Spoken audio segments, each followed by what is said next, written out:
여러분의 수능 대박을 기원하며 구독, 좋아요, 알림 설정 잊지 말고 해주세요.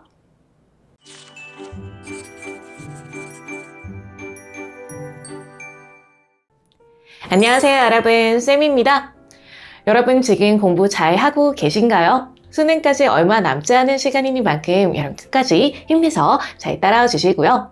오늘 여러분과 같이 살펴볼 작품은 2022 수능 완성에 실려있는 이재하의 초식이라는 소설입니다. 이 소설을 수능 완성에서 처음 접한 친구들은 이거 뭐야 너무 어려워라고 생각 많이 하셨을 텐데요.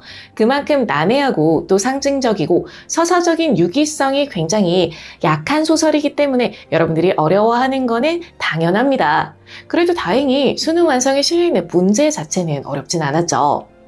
그래도 어떻게 변형돼서 출제될지 우리가 모르는 만큼 오늘 이 시간에는 쌤하고 같이 소설의 줄거리를 살펴보면서 핵심적인 포인트는 무엇인지에 대해서 같이 보도록 하겠습니다. 소설의 줄거리 같이 보겠습니다. 이 소설에는 나와 아버지가 등장하는데요. 아버지가 주인공입니다. 서광삼이란 이름이고요. 직업은 얼음 도매상입니다. 근데 벌써 세 번째로 국회의원 선거에 출마를 하고 있죠. 앞에 두 번 다 꼴찌로 낙선했음에도 불구하고 아버지는 국회의원 출마를 멈추지 않는데요. 이렇게 선거운동을 할 때면 언제나 채식을 하는 굉장히 기이한 행동을 하는 데다가 아버지가 선거에 출마했다는 소식을 듣게 되면 정치에는 일도 조예가 없는 그런 친척들까지 다 이제 집으로 몰려들어서 찬물을 자처하면서 집을 차지하는 통에 가족들은 항상 곤욕을 겪습니다. 그렇게 선거운동을 하던 중 아버지는 한 유세장에서 친구인 최 씨를 만나는데요. 벼랑간 서로 덤벼들어서 때리고 싸우면서 한 여자에 대해 대화를 나눈 이후 아버지는 갑자기 선거운동을 중단합니다. 그러고 나서 찾아간 곳은 도수장이었는데요. 그곳에서 도수장 주인을 붙들고 마구 열변을 토하는 아버지를 그 주인은 마치 미친 사람 보듯 외면합니다. 이후 4.19 혁명이 터지자 아버지는 다시 그 도수장 주인에게 찾아가 자신의 손가락을 끊어서 낸 피로 광목에다가 풀초자를 써서 내미는데요. 아버지가 보여주는 그 풀초자를 한참을 바라보던 도수장 주인은 돌아서 자신의 집으로 들어갑니다. 그리고 얼마 후 5.16 쿠데타가 터지자 도수장 주인과 군중들은 소를 끌고 아버지를 찾아와 혁명이라고 이야기를 하며 광장에서 소를 도살하고 그리고 추견을 벌입니다. 그 장면을 나와 아버지는 쓰디쓴 환멸을 느끼면서 바라보는 것으로 소설은 마무리가 됩니다. 쌤과 함께 정리해보니까 어렵지 않았죠, 여러분? 같이 공부한 줄거리를 기억하시면서 주제를 정리해보면 주제는 한국 현대의 정치 현실의 부조리와 폭력성에 대한 비판 정도로 정리해볼 수 있겠습니다. 그리고 시점은 1인칭 관찰자 시점이죠. 그래서 나라는 서술자가 주인공인 아버지에 대해서 서술하고 있는 것으로 파악해 주시면 되겠습니다. 자, 이제 출제될 만한 핵심 포인트를 같이 보겠습니다. 아버지가 국회의원 선거에 출마하실 때마다 하는 굉장히 기이한 행동이 한 가지 있었습니다. 뭐였죠? 그쵸? 바로 채식이었죠. 이 채식은 반대말로 육식을 생각해 볼 수 있는데요.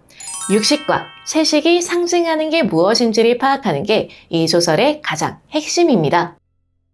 먼저 육식이 상징하는 것은 기존 사회라고 볼 수 있습니다. 기존 사회의 부조리함과 폭력성, 정당하지 못한 방법을 사용하는 기존 사회의 방식 같은 것을 상징한다고 볼 수 있는데요. 당연히 부정적으로 인식하고 있는 단어로 생각해 주시면 되겠죠. 이와 반대로 채식은 공감과 순수, 그리고 소통과 같은 것을 상징하는 단어로 볼 수 있는데요. 작가는 채식에 대해서는 긍정적인 시각을 보이는 것으로 볼 수 있습니다. 그래서 아버지가 육식인 사회에 저항하기 위한 방법으로 채식을 선택하는 것으로 정리해 주시면 되겠죠.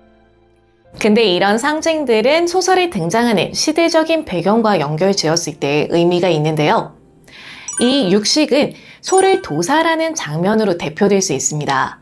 근데 소를 도살하는 장면은 언제였냐? 그쵸? 5.16 쿠데타 직후였죠. 그렇기 때문에 육식은 5.16 쿠데타를 상징하는 것으로 볼 수 있고, 또한 아버지가 저항하고 있는 세상이라는 점에서는 기존의 이승만 정권의 독재 정치 같은 것을 상징하는 것으로도 볼 수 있습니다.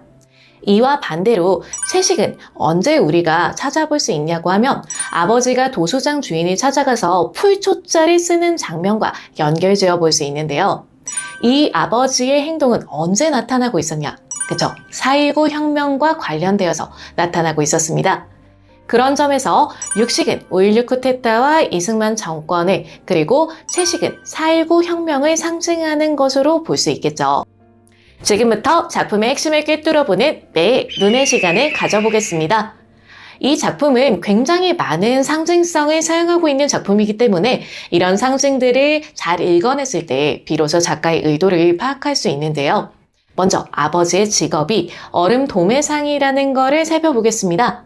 얼음, 굉장히 순수하고 깨끗한 존재죠. 근데 아버지는 이런 거를 다루는 사람이라는 점에서 순수하고 진정성 있는 성격이라는 것을 전달하기 위한 어떤 상징으로 여러분들이 파악을 해주시면 되겠고요. 그리고 앞에 줄거리 설명에선 등장하지 않았지만 아버지가 선거운동을 할 때 항상 방문하는 곳이 있습니다. 어디냐? 바로 바다인데요. 이 바다라는 것은 물을 가지고 있는 공간이라는 점에서 그럼 생명의 근원을 가지고 있는 곳으로 볼 수 있습니다. 또한 정화의 기능을 가지고 있는 것으로도 볼 수 있겠죠. 이런 바다라는 곳은 아버지가 심신을 정화시키는 곳으로 여러분들이 생각을 해주시면 되고요. 여기에서 자기 자신이 다스린 후에 이렇게 난장판인 어떤 선거 유세장으로 갈 수 있는 힘을 얻고 있는 것으로 여러분들이 기억을 해주시면 되겠습니다. 그리고 떨어질 것이 분명함에도 계속해서 선거에 출마를 하는 아버지의 행동이 무엇을 상징하는지도 읽어낼 수 있어야 되겠죠. 이런 아버지의 선거 출마는 바로 부조리한 세상에 대한 적극적인 저항이자 어떤 깨달음을 상징하는 그런 행동으로 읽어내시면 되겠습니다. 이런 작가의 의도는 바로 아버지의 이름에도 숨겨져 있는데요. 아버지의 이름, 서광삼이었습니다. 이때 광자는 빛광자라고 소설에 쓰여 있는데 사실 광이라고 했을 때 우리가 미칠 광자를 떠올리는 경우가 많죠. 그래서 아버지의 행동이 마치 미친 것 같다는 느낌을 우리에게 전달을 하면서도 사실은 그런 미친 것 같은 행동이 세상에 하나의 빛이라는 내용을 전달하고자 하는 그런 메시지가 숨겨져 있다고 읽어주시면 되겠습니다. 오늘 여러분과 함께 공부한 작품은 이재하의 초식이었습니다. 이 소설은 유기적인 스토리라인이 명확하지 않고 단편적이고 상징적인 것들이 나열하는 전개 방식을 쓰고 있기 때문에 여러분들이 이해하기에 어려울 수밖에 없는 소설입니다. 근데 그런 난해함 아래에는 작가가 전달하고자 하는 정치적이고도 시대 비판적인 메시지가 숨겨져 있다고 기억해 주시면 되고요. 이런 부분들은 등장인물들의 행동이나 아니면 쓰인 문구들의 상징성을 읽어내면서 파악해 나갈 수가 있습니다. 하지만 이런 건 너무 어려운 부분이라 여러분 수능에 출제될 확률은 굉장히 낮습니다. 그러니만큼 여러분들은 오늘 쌤과 여기에서 같이 공부한 부분만 명확하게 기억을 해주시면 되겠습니다.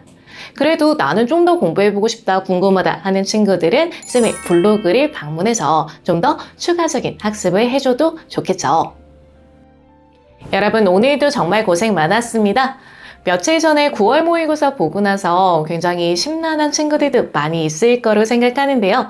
아직 수능까지 시간은 남아있으니까 여러분 포기하지 말고 끝까지 쌤과 함께 달려갈 수 있도록 노력해 주시고요. 쌤이 늘 말씀드리는 것처럼 공부의 절반 이상은 자신감이라는 거 잊지 말고 기억해 주시면 좋을 것 같습니다. 여러분 다음 시간에 쌤은 또 다른 작품으로 찾아오도록 하겠습니다. 언제나 쌤이 여러분을 응원하고 있다는 거, 그리고 쌤이 여러분을 사랑한다는 거 잊지 말고 기억해 주시면서 다음 시간에 또 만나요. 안녕!